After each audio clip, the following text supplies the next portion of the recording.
Good evening, everyone, and welcome to the Business List, your non-introduction show for breaking stories inside the party across the country and around the world. My name is Amanda Griffiths. I am joined by Jake Porter. I'm joined by Rose Leatherman. I'm not joined by Kyle Davis. He's just here. Who is that?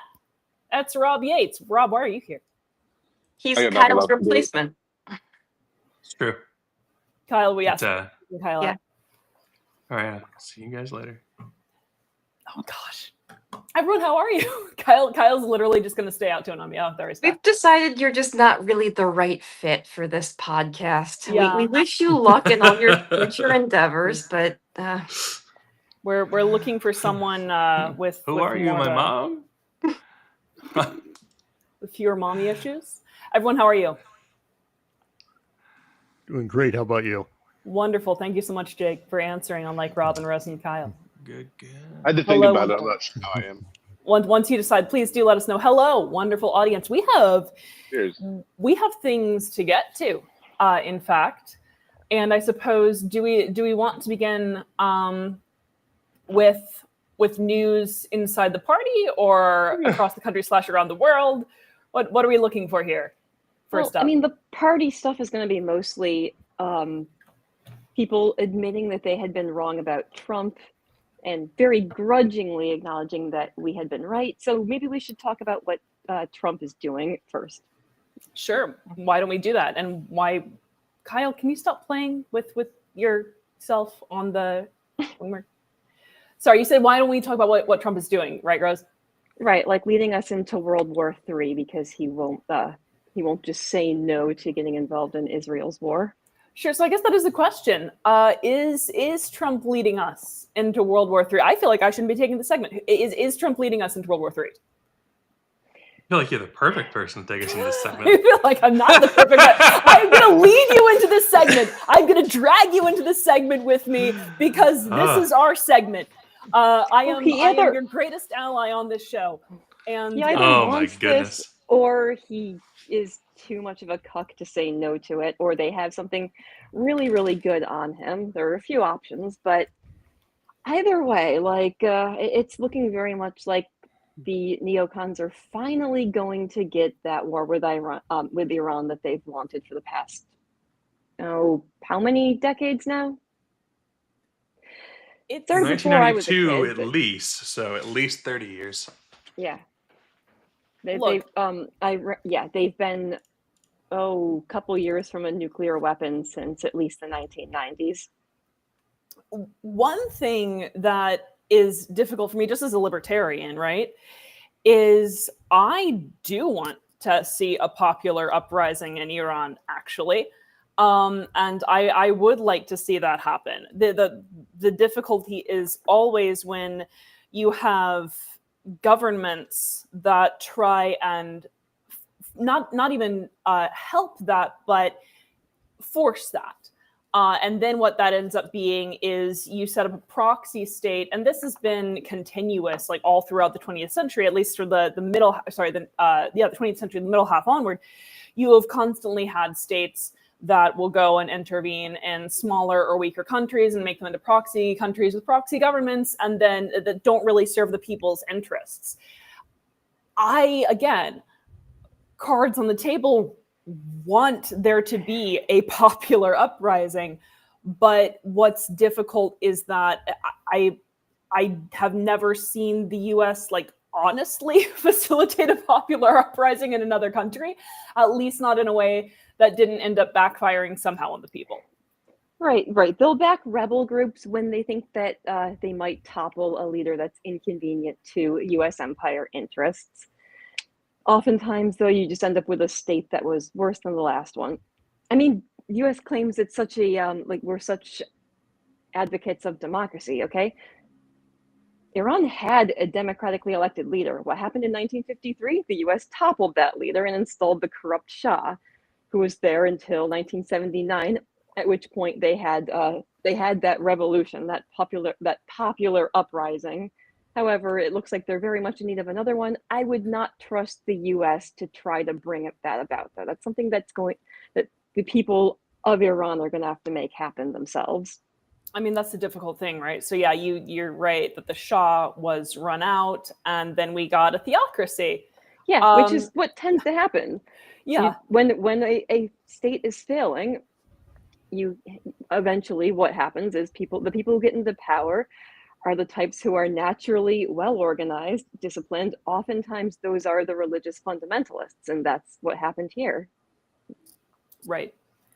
Kyle, Yes. I like to pick on you. Why don't Yes. you share your opinions on Iran and the prospects of nuclear, Proliferation. yes, nuclear proliferation. I'm sorry, I'm thinking about a million different things right now. Nuclear proliferation and whether the U.S. should have any involvement therein.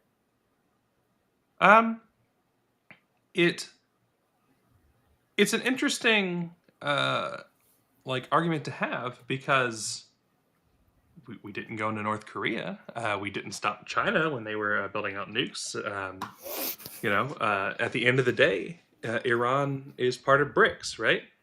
The most of the rest of BRICS has nuclear capability. They're already allied. They could already be given a nuclear weapon.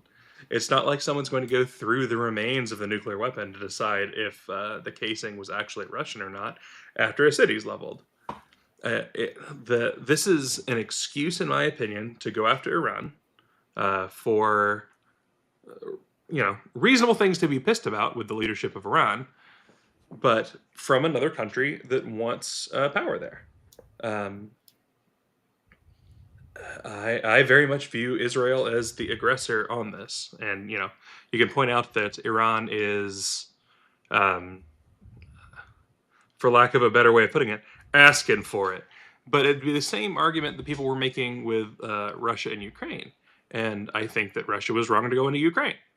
I think that the entire thing that happens here, where one country decides, I don't like what another country's doing, I'm going to bomb them for my best interest, is just purely authoritarian nonsense. The fact the United States is, at least privately, from the things they've said, backing Israel, and they are giving weapons and whatever else that means with the help that we saw Ted Cruz claim, is such a absurd concept. I don't even have good words for it. Why should that be somewhere where we have any involvement? Especially on the side of the aggressor. I think one thing that, because you made the Russia-Ukraine analogy, I think one thing that is distinct is, so there was an investigation that did reveal that Iran helped to facilitate the October 7th attack, and so Yes. with Ukraine, at least to my knowledge, maybe there'll be some like Reddit bros who'll disagree with me. Ukraine never plotted the mass destruction of the Russian people and forecasted its desire multiple times, right? To destroy Russia. So I think that's where you get a little bit of difference, in which case, you've had both Israel and Iran be pretty clear about what they'd like to do with one another for quite some time. I don't think the Ukrainian government itself ever said anything about wanting to wipe Russia off the map. However, the argument could be made that they are a proxy state of the U.S., and the U.S. would definitely like to eliminate Russia. They're one of the few countries that the U.S. does not have control over, and the U.S. empire does not like there being countries that they cannot control. Because it was organic, Susan. That's why. Because it was organic and not from us. That's why we didn't work to support it. Unfortunately, I'm with you. That's the kind of thing that I think that, as a government, as a powerful government, I would want us to, to help facilitate. But we did not support that. So if there is something organic, then I feel, I feel differently. But I would want things to be popularly led, essentially. Rob, you fought your way onto this episode for really no good reason, and Kyle made a unilateral authoritarian decision to allow you on. None of us approved it. Wow. Yeah. A replacement on. So I expect you to have opinions on this show, and so give us an opinion. For what it's worth, I was just bored and clicked a link, and then all of a sudden I was here. And That's not what happened. I know because Kyle told me. but yeah, so I'm. Does anyone else feel like we're on a boat and someone's disappearing from the image? I don't know what's going on here. Bring me back. Absolute Nice. terrible person. This is a microaggression. I say It's micro you- because it's I'm very unity small. It's unity. There we go. Rob, talk. Make opinions. Create So them. I'm completely in favor of it. I feel like once all of Palestine is this beautiful seaside resort, we're going to need to put a water park somewhere, and Iran is looking like a really good option. No, what I actually think, and I have been reflecting on this quite a bit because there's nothing new I can say about just warmongering from our government, from Israel taking it on now, and everyone backing it all up. All right. I feel like if Iran was really able to strike back, they would have. Like their response has been more commensurate with what like Mexico would do to the U.S. Like, yeah, they have a military. It's not even it's JV against the All-Star team, but we're being told like they were going to have a nuke in like tomorrow or something. What did Nancy May say? They were hours away from a nuke. Like, how does that happen? Oh, it's You hours? yourself, Oh, sir. Maybe, like, the You countdown is yourself. years over. and months. My Now good it's- now man it's said they were hours. 0.04 seconds away. I saw on X. So those are your words, not mine, and I don't stand by them. It would, in all seriousness, Nancy May said they were a week away or merely days away. Like, that's crazy. Really, it's honestly, I feel like I'm watching like the Naked Gun movie, and we got to like run and pull the plug on their nuke, and that'll stop it. Except this is real life, and this is like our senior intelligence officials. So I don't know. Yay, World War III. Eat more It ice just- cream. It feels like 2003 all over again. It's the exact same arguments that we were being fed by the mainstream news media in 2003. Oh, they're okay, talking about what a horribly authoritarian regime they are. That is true. However, the US does not give a shit about human rights violations unless they stand to gain something by talking about human rights violations. Okay, we're being told that they have weapons of mass destruction or they're close to having them. They cannot be allowed to have these because then they're a threat to the entire world.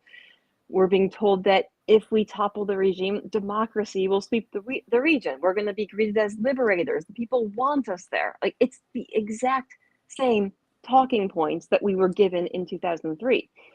Like, I have very fond memories of being called a terrorist sympathizer or a Saddam Hussein lover by people who now, okay, in hindsight, now they'll swear up and down that they were against the Iraq war from the beginning. They weren't. They bought all the talking points. They called me a terrorist sympathizer, and now they're pretending that, yeah, and they're doing the same thing again.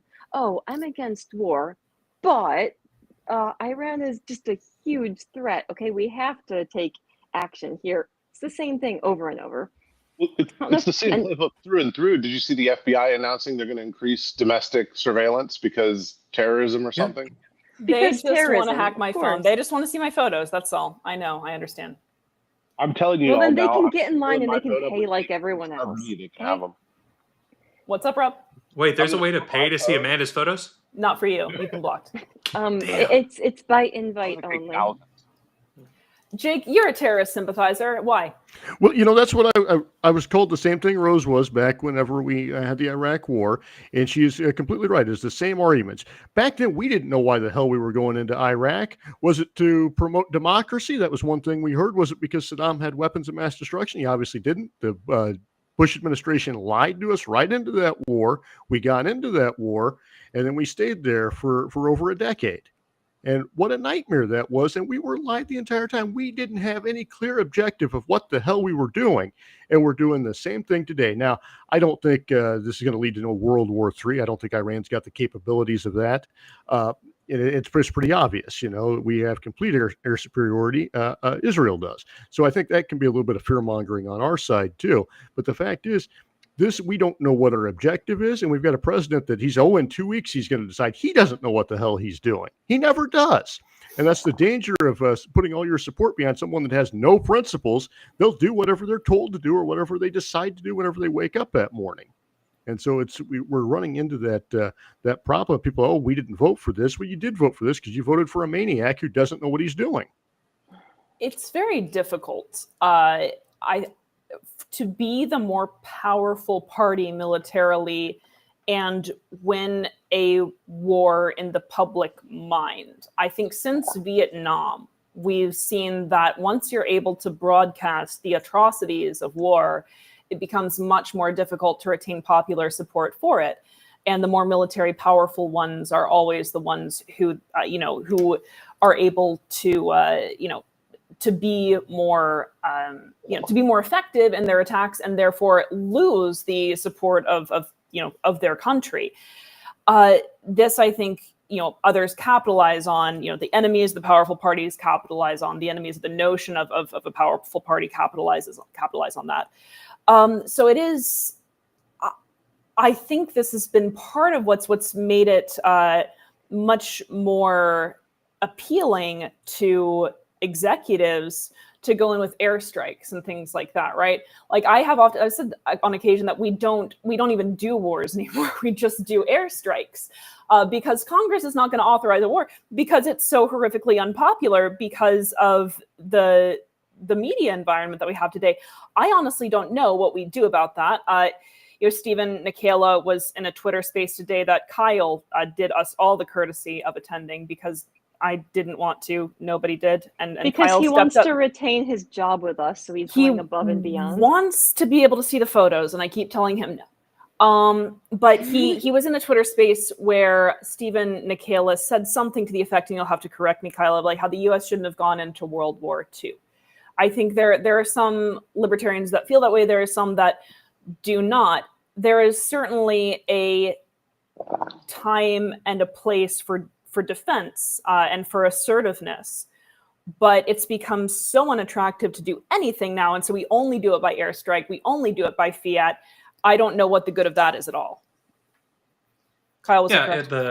The thing that was stated was that we should be like Switzerland in World War II, where anyone flying over our airspace we should shoot down, no matter which side they're on. That is such a wild take to me. A little extreme.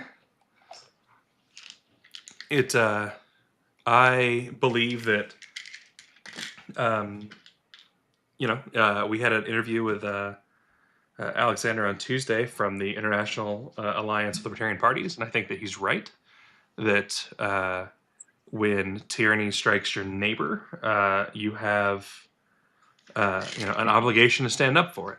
You don't have to necessarily specifically go send your people into death, but you can at least sell them weapons. You can sell them the ability to defend themselves.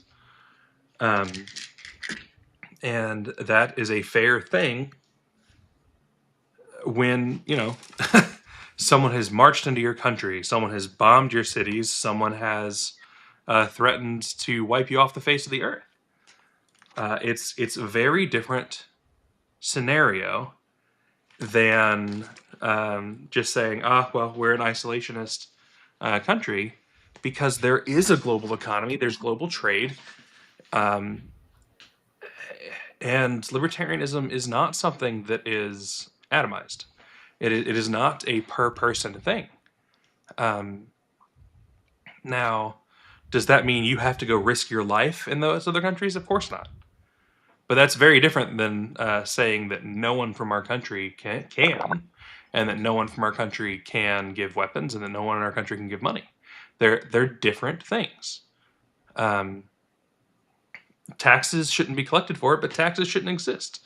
Like these are not overly difficult things to think through, and the nuance is there in that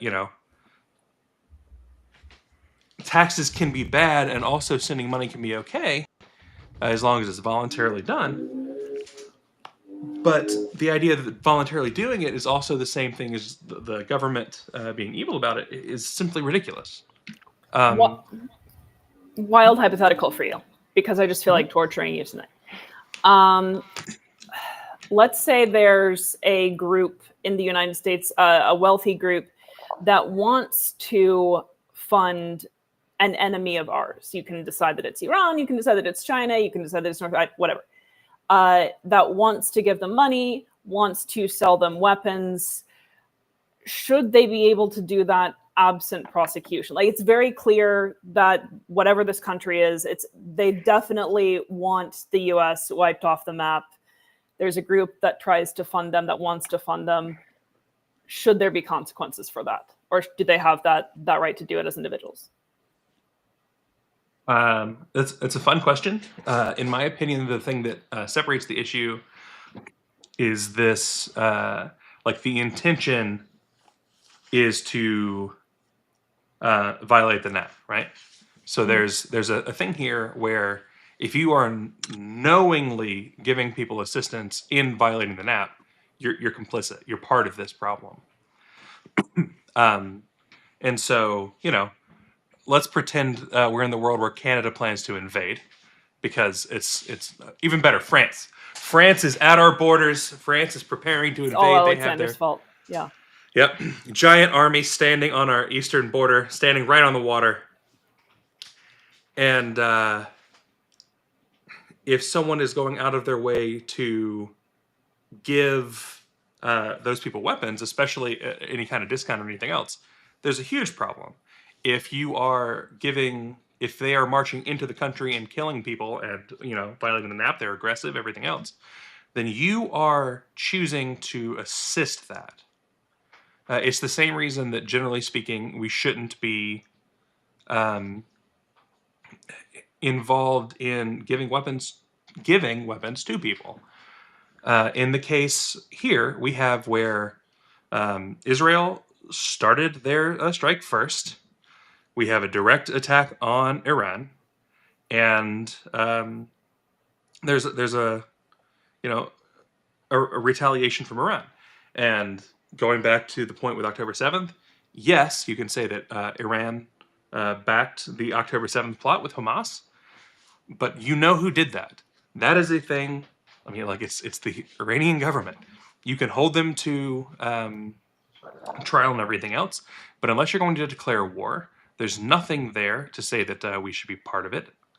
And selling weapons to either side at the point where there's effectively a war there is insanity.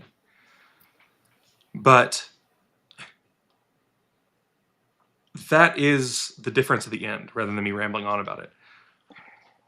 If you are selling a defensive capability to someone, it is very different than selling someone who is invading someone else's country weapons.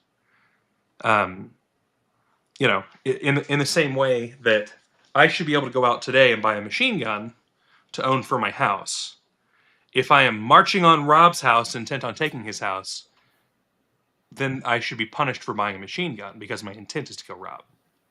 But that's just kind of fair. It's for the world. Fair to want to kill Rob, you mean? Yeah. Yeah. It's for the world. I mean, it's only natural to want to kill your replacement who's taking your job. Okay, so that was a trick question, because the issue is that there is a state that has declared war in the first place, but I mean, you were within your rights to sell intelligence to them. However, like the whole reason that this conflict is happening is because there's a state. So there you go.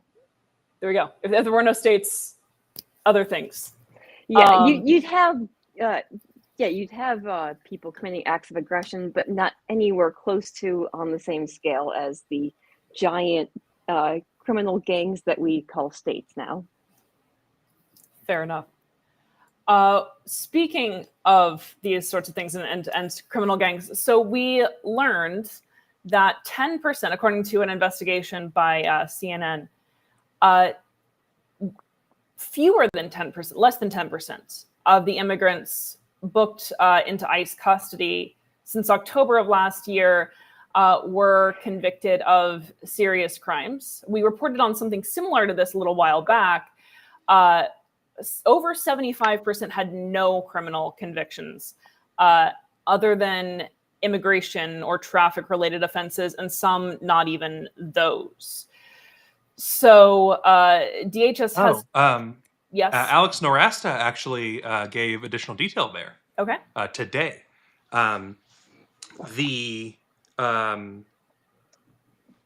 the definition for what the serious crime is if there was a victim. So crimes. So the libertarian crimes. definition. Crimes by libertarian definition, right? So ICE comes out and says 75% of these people have had some kind of crime committed, and it turns out that over 65% of that 75%, out of the 100 total, so 13/15 of them are actually they're crimes like jaywalking, or your absolute worst case might be DUI, which is a wholly different thing than breaking and entering, than theft, than Grand Theft Auto, than murder, rape, etc. So ICE comes out and tries to, and a lot of them, over half of them, are immigration-related crimes from people who are here in the U.S. legally, who are trying to get their green card extended, etc. They can't, green card extended, their visa extended, etc. They can't, and so they stay while continuing to go through the process. There's one woman they looked at who got deported today, who has been for 30 years trying to get her paperwork fixed.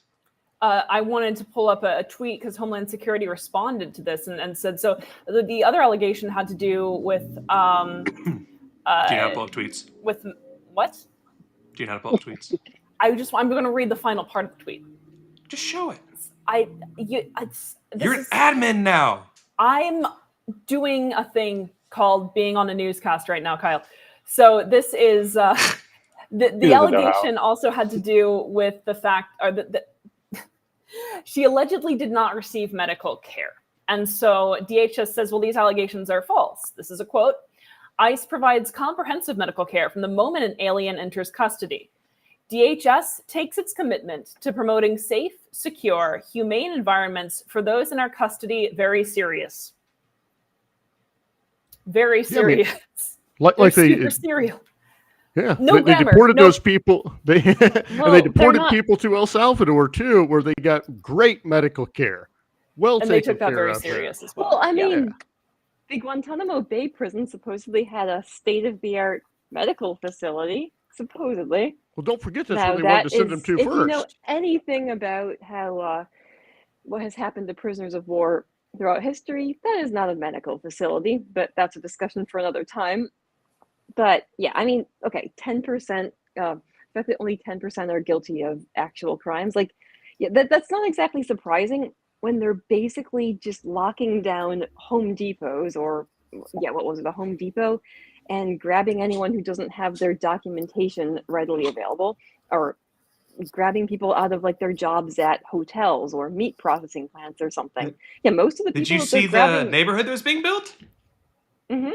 There was an entire neighborhood being worked on, brand new neighborhood, and ICE rolled into the neighborhood and picked up everyone working on the house.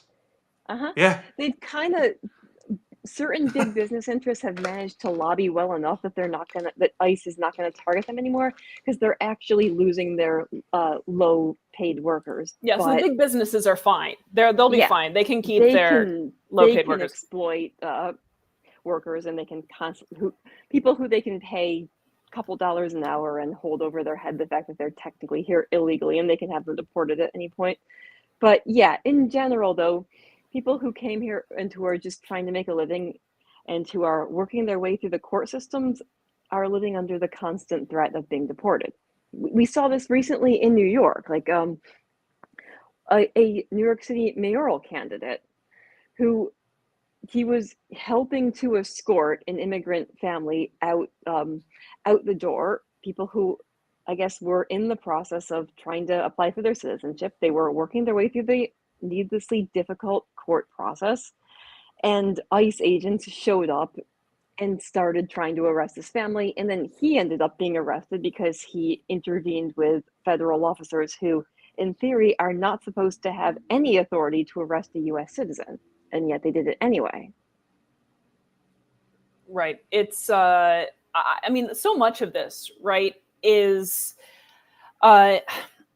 I think the most charitable reading of all of this is that officials know that many of these immigrants, shouldn't be detained in theory.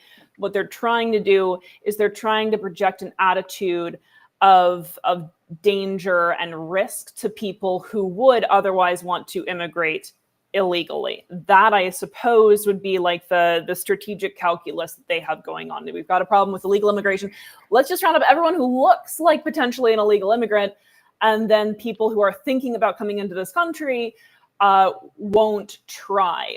The difficulty with that is, in addition to ignoring the fact that immigrants, regardless, are a net benefit to our economy as opposed to a net detriment, it also completely, once again, ignores the rights of the individual. It's for the collective good. We are going to ignore your rights, and we're going to ignore what's valid and legitimate for you. I'm going to get there, Philip. Rob has to wait his turn because he just ransacked his way onto the show. Honestly, I'm thinking calling ice on Rob. I don't know why he is here. Oh, please do. I have a plan for that. Would you like to share with the class? Definitely your not, but rights. I will record. Fantastic. What's your take on this, Rob, before they kick down your door? So I thought it was kind of interesting a couple weeks ago when we had a bunch of calls for Palantir. Right now, we need you to help round up these illegal immigrants. And the part that I was just like, it's all performative. It's all performative, right? The mayor getting arrested is performative. Mm-hmm. The arresting people is performative. It just happens to have some real impacts on people's lives. The Democrats caring about these immigrants, and before when they're, I don't know, it's all performative. But Palantir is not performative, and nobody seemed to respond to that, which makes sense because, how does a national database help us track undocumented people? So then we sort of got a little quieter on that. It's still over in the corner on Fox News so that all the Trump lovers who hate immigrants can hear about how ICE released 0 immigrants into the country this year. All right, cool, whatever that means. You just say whatever and people eat it up. But then we switched to this Israel-Iran thing so that FBI can step up surveillance and perhaps work on a national database with a billionaire who owns a company called Palantir. It's called Palantir. That was literally the creepy thing in Lord of the Rings that allowed you to spy on everyone. That was the thing that you touched it and you could see everyone. It's literally named after the creepy thing in Lord of the Rings. It's insane. It's weirder than calling a protein drink Soylent. I'm sorry, it's crazy. We have a thing called Palantir that's being used to spy on people. It's the mustache twirling. It's absolutely ridiculous. Yeah, no, that's a good point. That's not going to help you spy on illegal immigrants, right? That's going to help you spy on people who are here, who are in this country. Well, they say it's only going to be used against illegal immigrants, just like the Patriot Act was only to be used against terrorists, okay? Right. The fact And that for a over couple 90% years. of the things that they investigate are nonviolent crimes like drug crimes. Pay no attention to that. It's to protect you from terrorism.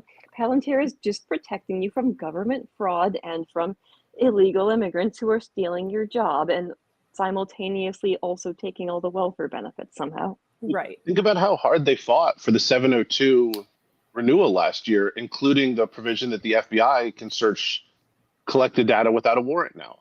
Mm-hmm. And Johnson voted against it, and then he voted for it the next day, and that was the deciding vote. And he came out and he was like, yeah, I sat in this technical panel. It had a specific term, and I wish I could remember. But they convinced me that it was the right thing to do. And Massey was like, I was sitting right next to you. It has convinced me further that we should be voting against this. What are you talking about? But someone should check who wrote Johnson. That means that they either paid him a lot of money or they had some very good dirt on him or they threatened his family.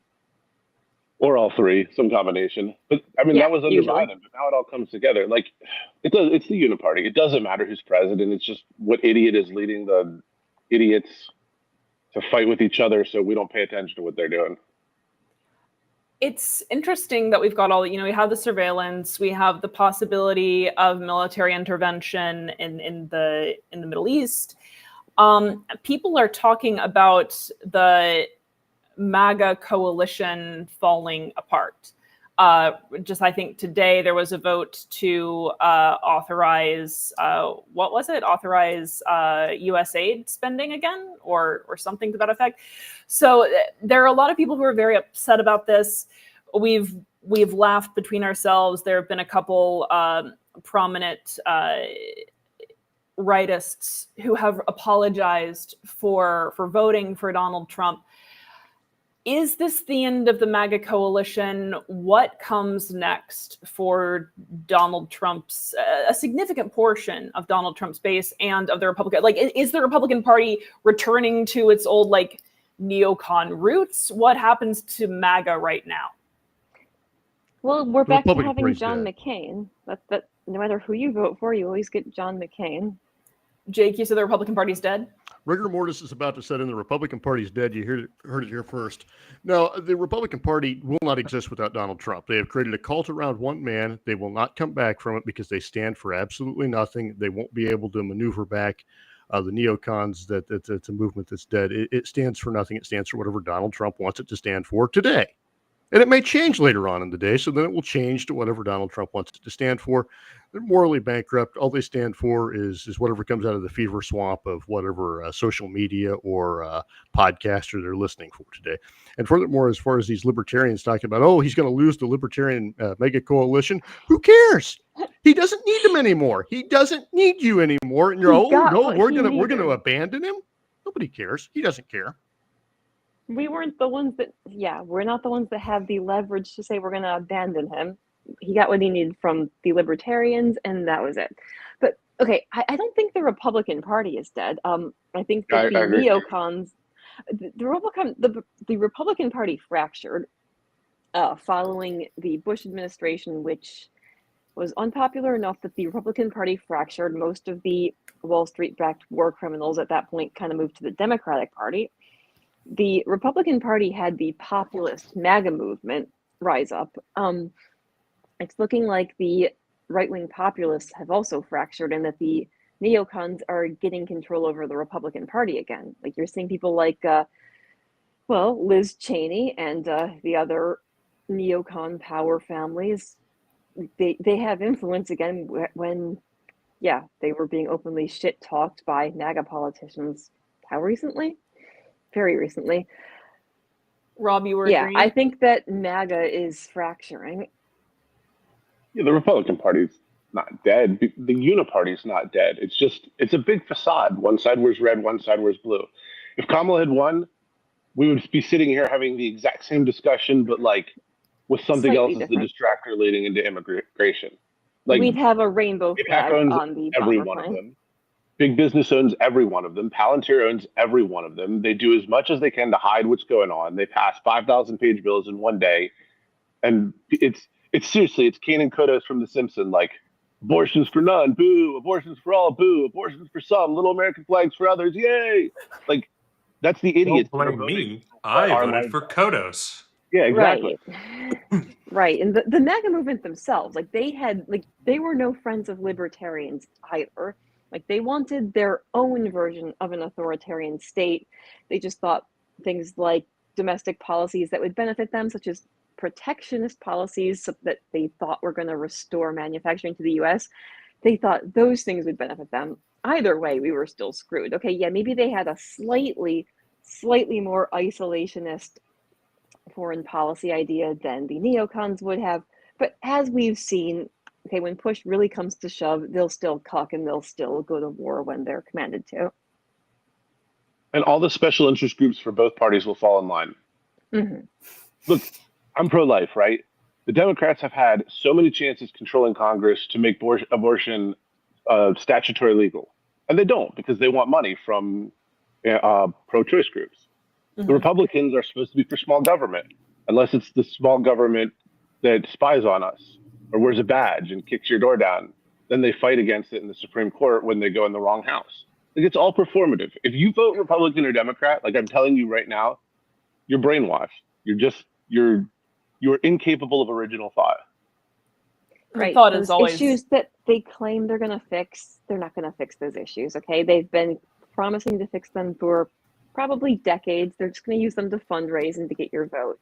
But every 4 years They is the don't most wanna fix important election of our lifetime, and we can't Oh, really yeah. vote libertarian because every 4 years it just becomes more and more important. Exactly. And that's, that's the issue, right? Is because you don't want to be throwing your vote away. And it took me a while to realize that the best way forward was to, was to lead by example through radicalism. Like if you need to be that change. And if no one changes anything, then nothing changes. This is a true uniparty situation, where there are it's the same kind of interests, and it's the interests of those who are at the top of the hierarchy versus everyone else. And that's not how things should be. There was a comment earlier about how we're just trying to sell our massive surveillance system to the rest of the world before China. It sounds doomeristic and it sounds conspiratorial, but when you look at the actual, like the developments and the innovations that are being put forward in both the Chinese and the US governments, they are very similar in terms of, taking cues from one another's surveillance systems, taking cues from one another's spycraft. The CCP is just more open about the fact that it owns corporations. But it's even that. So you have a duopoly in the US, and then you almost have like a unistate everywhere else. It's absolute madness. Can I ask? I got a question for everyone following up on that, particularly in the spirit of Juneteenth. Happy Juneteenth for everyone. 4th of July coming up, 2 holidays back to back, sort of marking the 2 times the U.S. has risen up against tyranny and really thrown off its chains. There was an interview going around the internet today from Ari Fleischer about 10 years ago. He was on a talk show, and he was basically like, you want to see change in the United States, you need violence. And the guy was like, haha, you're kidding. And he's like, you think I'm kidding? Like, look at the only times we've really had change in the U.S. before. It was political violence that rose up. You want to see somebody change? Kill a politician. It was like, look at every time there's been a cop that murdered a black person, and they riot. Yeah, it all gets condemned on TV, but there's real change. And so I've been thinking about that since then. So I'm curious what you all think. Like, can we have change without violence? This actually was phrased in a different way when I was doing prelims. So everyone blame Rob for this. So I was thinking about the question of whether contentious politics always needs to be violence in order to be. It always needs to be violent in order to be successful. And the argument that I made was violence is a manifestation of contentious politics, but things like revolutionary violence, that's not revolution itself. That the reason that violence has always appeared to be a necessary condition for political change is because it has at some point fulfilled some function inherent to revolution or contentious politics that may, at other times, at other places, be fulfilled by another condition. I'm not saying that it can be currently, but I do not think that violence in itself is inherent to, let's say, revolution. I think that, again, it fulfills that function. When you look, however, at contentious political movements over the past several decades, and people have done studies of this, they have been growing more frequent and less violent. And they are also they have about the same amount of success. In fact, there are some studies that have shown that less violent movements are more successful. But yeah, contentious politics is becoming more frequent and less violent. And I think part of that has to do with the fact that we are in liberal democratic societies here in the West, where violence carries with it the destruction of persons and property, because we see the government as being tasked to preserve property, then destruction of it. All of a sudden, we don't like that movement that's destroying that property. We do like the government. That's a reaction to it. And there's also the fact that when there is violence against the state, usually the state will respond with violence and then invoke the ire of the international community, because of the way that our information system works right now. People can see things in rapid fire. So the state is much more likely to respond to concessions early before we get to that point of violence. I'm not going to say that violence is always going to be necessary for revolutionary effect. It certainly has been that way in the past, and I do not think people can ever write off any means entirely. However, we should always be cognizant that means condition ends. The end. Other people talk.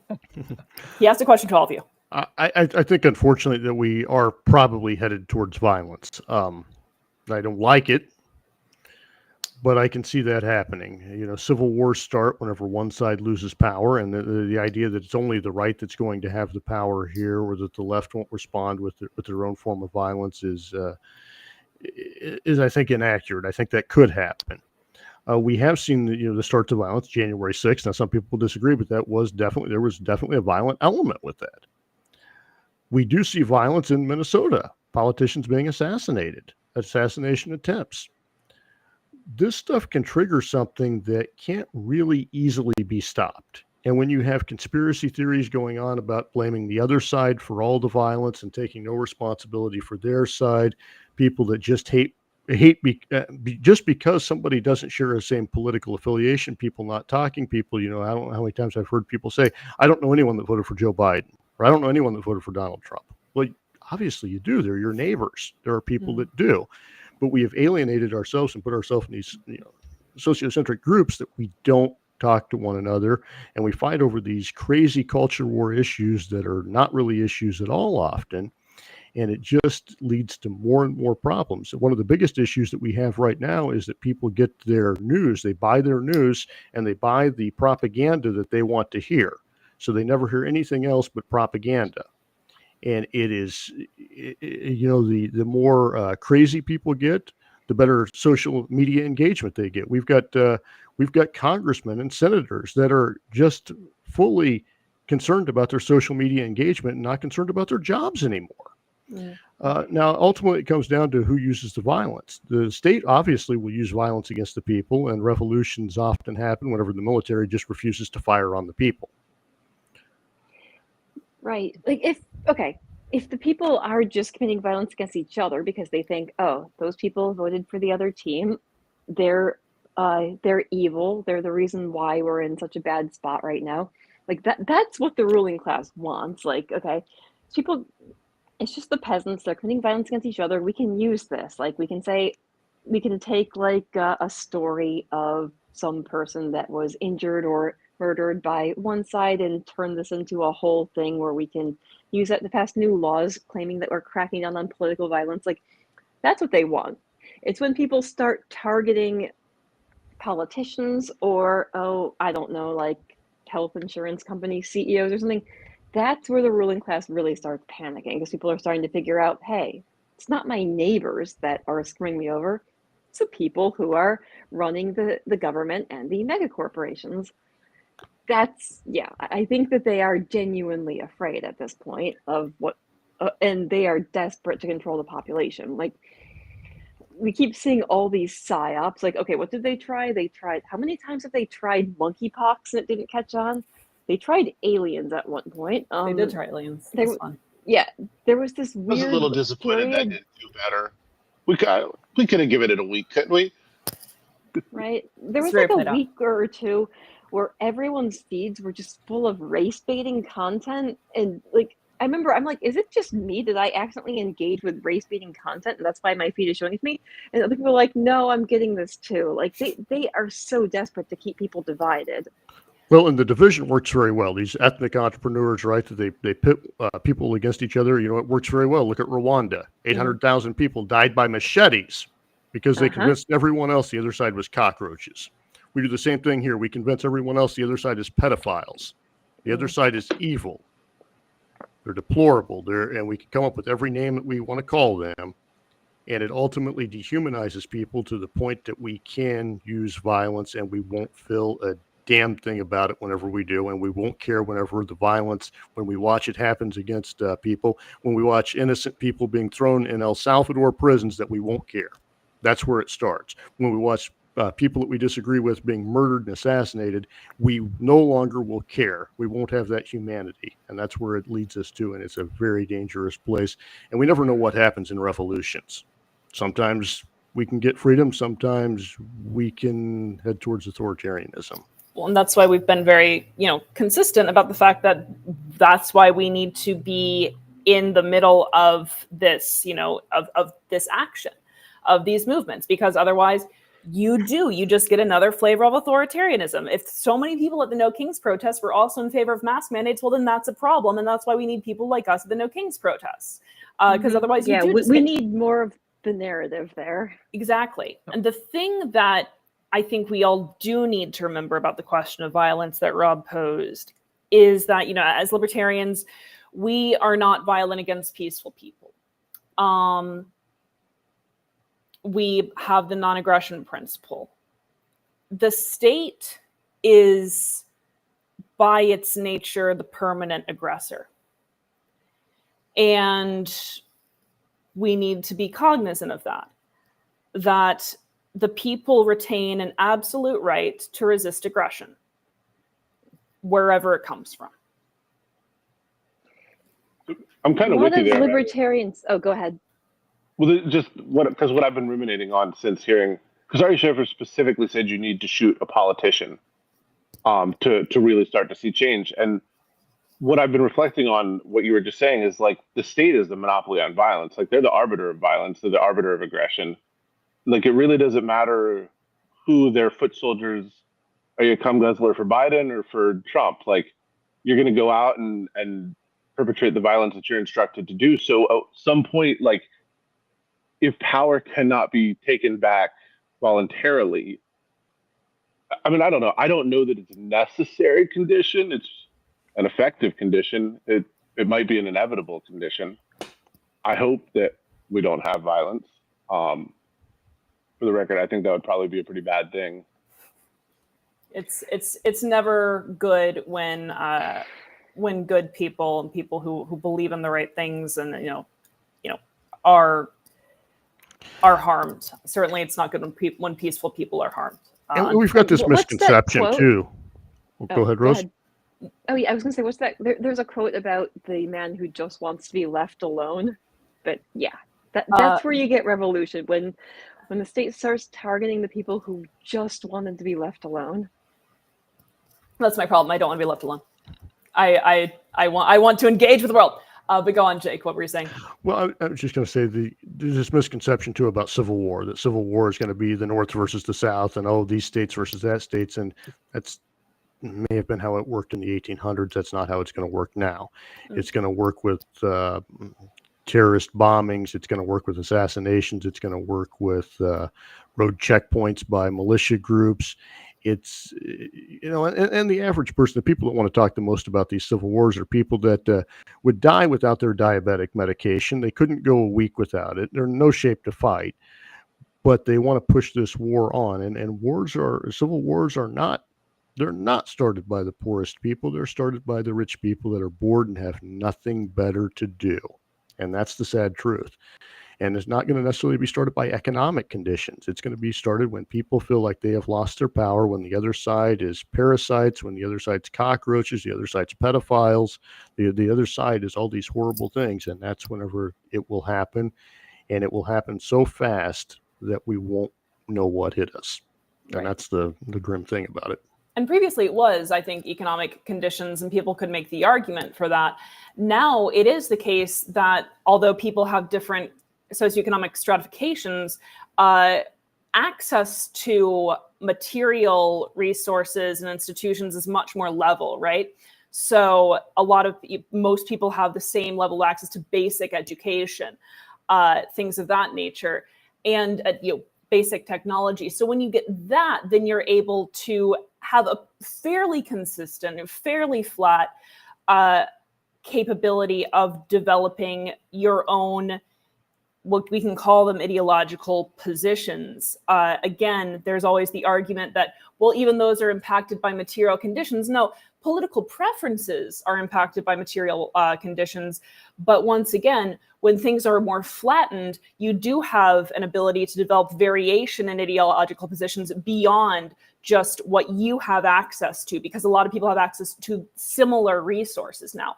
So yeah, it won't be economic per se. It will be on roughly ideological lines, although I am loath to say that today's progressive and today's conservatives are very ideological. There should be a renaissance of people finding and creating ideologies and fighting for them. But it should never be at the behest of some, individuals who are already on the top, who want to use fake, saccharine ideologies as a substitute for real passion and real popular momentum. The not principled thing, I think, is important. Like, it really is a team sport. It's like they could come out with like a dingleberry vaccine, and one side could say, if you don't get it, you're killing everybody's grandma, and the other side could say, if you get it, like, you're going to turn into, I don't know, like a flying autistic snail or something. But it's really like what Jake was saying, it becomes dehumanizing. Like the pedophile thing, that's like, this sounds bad, but that's really good marketing. Like, you should, let's say maybe, but let's say this, violence against pedophiles is probably the violence that I'm going to have the least amount of problems with. So if everyone on the other side is a pedophile, like, you're not perpetrating violence, you're cleaning the world up.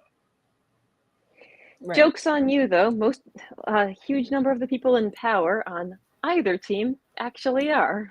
They're the pedophiles. Funny how people who are just incredibly sick individuals are drawn to positions of power. Whoever would have thought that would be the case.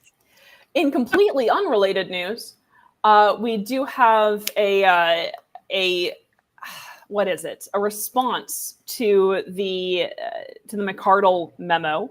Okay, so there's been we won't read it all, although Kyle and I are considering doing this in funny voices at some other point. But Andrew Chatterton voted against the adoption of the report against with regard to Angela McArdle's finances.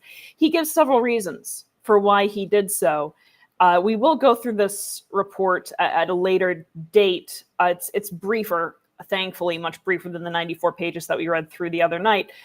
But some reasons that he cites for his vote against adoption are the following: that key figures did not participate in questioning. Well, that's not something that we could ever force to happen absent a subpoena. So that's convenient. Unsubstantiated metrics, he said, this was an interesting one. He says, the report claims Freedom Calls raised $2,468.57, deemed grossly inefficient and outside industry norms, but provides no industry benchmarks or details on donation tracking. It does, in fact. The report does, in fact, provide industry benchmarks. It says what the average for the industry is. So I don't think Andrew Chatterton can read very quickly. Again, he complains about the lack of time afforded to the LNC to read this report. How long did it take us to read this in funny voices with commentary, Kyle? Out loud? 4 hours. 4 hours. I remember staring into the camera at the beginning being like, no matter, even if we have 3 people here, we're here for like 4 to 5 hours. They had days. They had it like 48 hours. So this is false. Hey, some of us have ADHD and we can only read in short bursts before our minds start wandering. Amanda is one of them. I have That's ADHD. a very ableist take. I have ADHD that needs to be very highly medicated, and I take that medication. So one thing that I do agree with is the pages weren't even that full. no. Like, you got through them very fast. There were pictures. He does say that there were institutional failures that were misattributed to McArdle. And this was one thing that we did take issue with, right? That there was insufficient oversight. And it's not that doesn't excuse the activities, but it does further implicate the lack of oversight that can, easily be amended. Once again, We need to stop thinking about party strength as being hierarchical and more like a wheel that has a hub and that has spokes. The hub is the LNC. The spokes are the regions, or I don't even like us having regions, that's another story, are the state affiliates, are the local affiliates, and are the members. So it's not that there's a hierarchical relationship, it's flat, but there's a coordinating center, right? And everyone has access to that coordinating center. When you have the LNC operating like that, then you have that oversight from and to, and not hierarchy. Right now, we're leaning more on the side of hierarchy without oversight. It's madness. Right. Like someone should have been able to say, hey, we're paying what, like $4,000 a month on this phone banking service. Why are we not getting new members? Why is our membership continuing to decline? Why are we not getting donations? But with the current structure, I think, okay, anyone on the LNC who brought that up was at risk of being removed, which again, I think I think there needs to be an overhaul to how removals are handled. But yeah, I mean, local and state affiliates also should have been able to say, look, we are an affiliate of this party. You represent us. Why is so much money being spent that is unaccounted for? Why is there nothing to show for what they're spending on this phone banking service? Again, yeah, it is a complete failure that not only did people not catch who the incorporator of this service was, but no one really questioned why they were paying so much and getting back so little. Rose, you bring up a good point. That was one of the things that shocked me whenever I found this. This is nearly 5% of their budget, or around 5% of their budget. Their fundraising is falling, collapsing. You would think somebody would ask, why is this not working? Why are we not bringing in more funds, instead of just ignoring it and continue to pay this company to bring in money? 5% of your budget is something that anyone would look at. We're not talking about having millions of dollars and then, or $10 million and then 50,000 going to something. We're talking about it being 5% of their budget, and everything is falling fast. The organization is collapsing, and nobody thinks to ask about it. That shows some fundamental problems with the LNC and the people that were on it. And furthermore, to have Mr. Chatterton, who doesn't have the good sense that God gave a goose, it appears, to sit here and to be more concerned about Angela's rights and making sure that Angela feels good. And after what she did, this is the pro-embezzlement caucus at this point. They put Angela right in charge. It's the pro-embezzlement caucus, and they will never recover from this because of what they sold out to. Mhm. Well, they don't believe it. If you read their responses to the report, they'll nitpick certain things oh, the report focuses on the fact that she hired her neighbor, but then buried deep down in the report, it says that she was allowed to do anything to distract from the actual findings. It's all promise distraction. you, if that were the only issue, there would not be a report. And if there were a report and that were their problem, I'd be like, guys, shut the fuck up. So that's not the problem. The problem is not the hiring of the neighbor. It speaks to a broader pattern. Although there is a problem with that too, because did you know that the neighbor also worked for the Kennedy PAC? What's the connection there? But that's just a whole nother. Oh, gee. That'll be another Substack that I'll be doing Yeah. later on. Oh, we Well, can't that wait. I mean, again, the region reps and were supposed to be part of that oversight, but how many of them were benefiting financially, or how many state parties were benefiting financially from the joint fundraising agreement? And I think that was one thing that was kind of ignored too. It was put in there. I shouldn't say it was ignored, but it was not given the seriousness that probably it should have been. Right, because people had reason to not ask questions. Again, that's why, this kind of thing cannot be allowed to happen again. And it's among the things that we are trying to amend with bylaws changes, and we want suggestions for that, because we want this to be your libertarian party.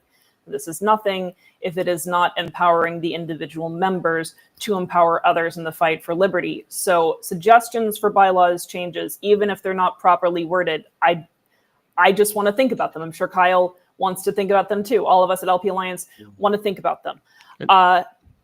another brief update. So last week we closed. Yes, Kyle, say things.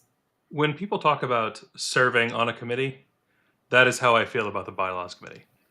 I feel like there are bylaws that need work, and so I am serving to try to help with that. It is not something where I'm going out of my way being like, man, do I want to be on bylaws committee? Yeah.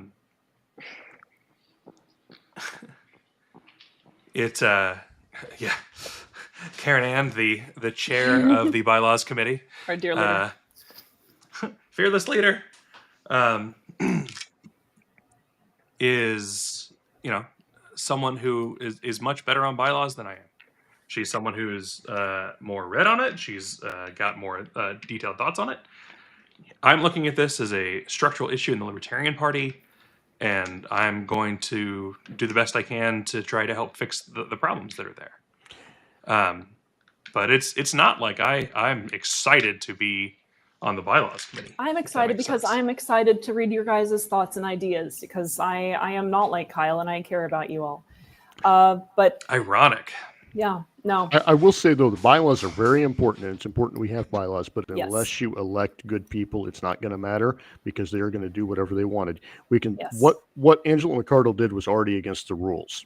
Mhm. And you could add more bylaws that might make it more complex, might stop a predatory, a fraudster to a degree. But if the committee is just going to allow anything without any objection and without any oversight, it will not matter. They will get away with it no matter what bylaws we put in there. So it's critical that we put people on there, not just because they're in our caucus. I don't vote based on caucus, never have.